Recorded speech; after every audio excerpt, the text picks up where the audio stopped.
اے خدا ہے یہی آرزو، اے خدا اے خدا ہے یہی آرزو، میں امام زمان کا سپاہی بنوں، اے خدا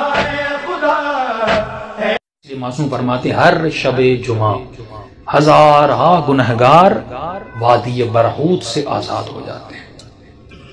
معصوم فرماتے ہیں مومن جب شب جمعہ آئے تو زیادہ سے زیادہ اپنے مرحومین کو یاد کیا کرو۔ ایک روایت میں آئے فرمایا جن کے والدین مرحوم ہو گئے، فرمایا ہر شب جمعہ تمہاری بوڑھی ماں تمہارے در پہ آتی ہے، تمہارا بوڑھا باپ تمہارے گھر پہ آتا ہے اور کیا سوال کرنے آتی ہے، میرے لال مجھے کوئی خیرات دو، مجھے کوئی ثواب دو۔ معصوم فرماتے ہیں یہ غافل انسان پوری رات سوتا رہتا ہے، یہ کھڑی رہتی ہے یہاں تک کہ صبح ہو جاتی ہے۔ ملائک کہتے ہیں اب جانے کا وقت ہے، کہتی ہے نہیں اب اٹھے گا نماز پہ مجھے کچھ نہ کچھ تو خیرات دے گا، لیکن فرماتے سورج نکل جاتا ہے، یہ غفلت کی نیند میں سوتا رہتا ہے۔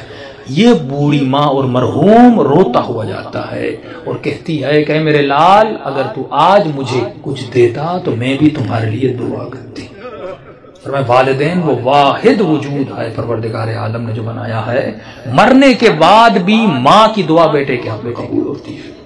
یہاں تک فرمایا اگر پریشان ہو مصیبتوں میں ہو ماں کی قبر پہ چلے جاؤ، باپ کی قبر پہ چلے جاؤ، وہاں اس کے لیے کچھ مانگو اور دعا کرو، خدا اس کے صدقے میں، کیونکہ مرنے کے بعد بھی ماں بیٹے کی تکلیف کو دیکھنا پسند نہیں کرتی۔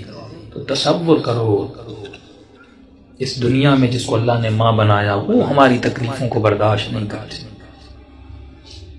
اور مولا علی فرماتے ہیں کہ میں تمہارے باپ سے بھی زیادہ تم سے محبت کرتا ہوں۔ جناب سیدہ فرماتی ہیں ہم تمہاری ماؤں سے زیادہ تم سے محبت کرتے ہیں۔ امام رضا فرماتا ہے مومن اگر امام سمجھ کے ہم سے باتیں نہیں کر سکتا تو باپ سمجھ کے بات نہیں کر، باپ سمجھ کے نہیں کر سکتا، بھائی سمجھ کے بات نہیں کر، بھائی سمجھ کے بات نہیں کر سکتا، یہاں تک فرمایا دوست سمجھ کے باتیں کر، کبھی ہم سے ناراض نہ ہوا کر۔ ایک مولا کا چاہنے والا گنہگار تھا، ساتویں امام کا زمانہ تھا، گلی پتلی سی تھی اور شراب کی اس میں عادت تھی، ہاتھ میں شراب تھا اور آگے بڑھ رہا تھا، سامنے امام کو آتے ہوئے دیکھا، شرمندہ ہوا کہ مولا کو کیسے میں فیس کروں گا، اس نے فوراً اپنا چہرہ دیوار کی طرف کر دیا تاکہ مولا گزر جائے اور مجھے نہ دیکھیں۔ امام جیسے آئے اس کے قریب آئے، اس کی پیٹھ پہ ہاتھ لگایا، کہا کہ اپنا منہ کیوں پھیرا ہے؟ فوراً اس نے چہرہ امام کا مولا میں نے دیکھا نہیں، بہانہ بنایا۔ تو امام نے کہا ہاتھ میں کیا ہے؟ جھوٹ بولتا مولا سے؟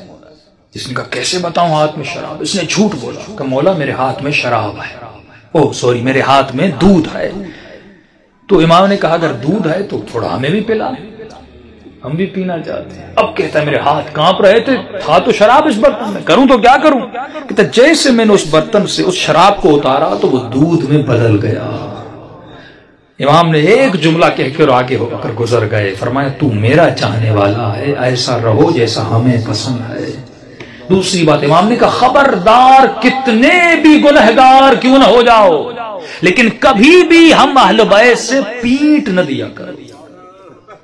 یہ شیطانی وسوسہ ہوتا ہے، میں نے گناہ کیا، میں نے خطائیں کی، میں اتنے گنہگار ہوں، میں کیسے سجدہ کروں، میں کیسے نماز پڑھوں، میں کیسے علی سے گفتگو کروں، میں کیسے امام زمانہ سے باتیں کروں۔ امام فرماتے ہم بیٹھے اس لیے ہیں تاکہ تو ہمارے ساتھ درد دل کرے، اور یہ وسیلہ خدا نے آپ کو دیا۔ امام رضا فرماتے ہیں ہمارے چاہنے والے چھوٹی چھوٹی باتوں کے لیے ہمیں ہماری سیدہ فاطمہ کا واسطہ نہ دیا کرو، کیونکہ ہم ہر مصیبت برداشت کرتے ہیں لیکن اپنی دادی کی مصیبت برداشت ہم سے نہیں ہوتی۔ گناہوں سے بڑی کوئی خطا نہیں، بے ادبی سے بڑی کوئی خطا نہیں۔ شب جمعہ ہے، توبہ کی رات ہے، گناہوں سے توبہ کی رات ہے۔ اپنے مرحومین کے لیے بھی دعا کریں، اپنے لیے بھی دعا کریں، اور دلوں کو بارگاہ اہل بیت میں لے جائیں تاکہ خدا ان ہستیوں کے صدقے میں ہم سب کے صغیرہ کبیرہ گناہ بخش دے۔